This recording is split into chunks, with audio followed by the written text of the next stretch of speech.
to start this right out with some praises and props. If you worked on the audio mixing and or editing in Blair Witch, good job. Seriously, the audio is what sucks you in. Shit got real. It was out of control. All right, props over. Time to review.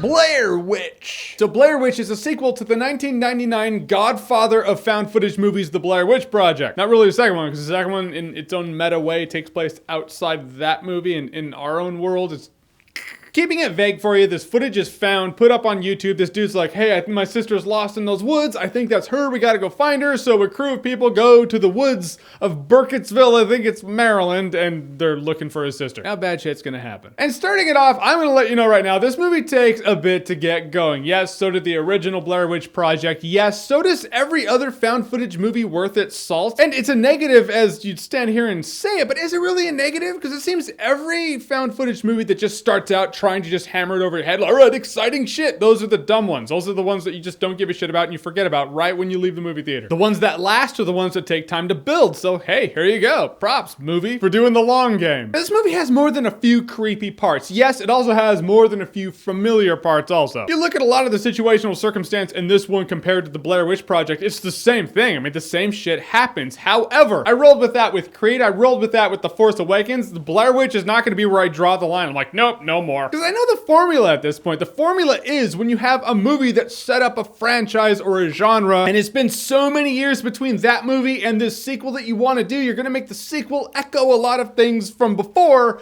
to let the audience know, hey, yeah, we didn't forget. We know why you love us. Here you go. Here's some familiar stuff. And while I don't think Blair Witch is setting up for a sequel, it's kind of a one-shot pony, I think, unless they try to make it. Oh God, they're going to, aren't they? Don't do that. It is playing it safe, showing you the familiar, but it also does work to give you an enjoyable enough time. What I liked about this movie is what I said before, is the audio. Something about when the creepy things start happening, the audio alone draws you in. You need to watch it in theaters in that respect, or at least if you have a 5.1 surround system to watch it there, you're fine if you want to watch it in your house. But if you're watching it on TV, you're not going to get that effect. You're not going to hear the twig snap behind you. You're not going to hear the whisper of the kid or person or ghost or whatever to the right. That's the creepy, engrossing. That's when the movie draws you in. You're like, oh my God, I'm in the woods and I'm going to die. And that's what this movie did very well. Also, I like the setting. I mean, the woods in this movie look a lot thicker, it's a lot more engrossing, a lot more claustrophobic. And as much as this movie had the slow build building up to it, when it hits, when the shit starts to go down, the shit starts to go down. And it feels really threatening for its part until it starts showing too much. What I mean by that is the original Blair Witch Project had subtlety you didn't see a lot just because they didn't have the budget to show you. Like one of the dudes just ends up not there anymore. He's just, one morning he's gone. I believe, from what I remember, I saw the movie once in theaters.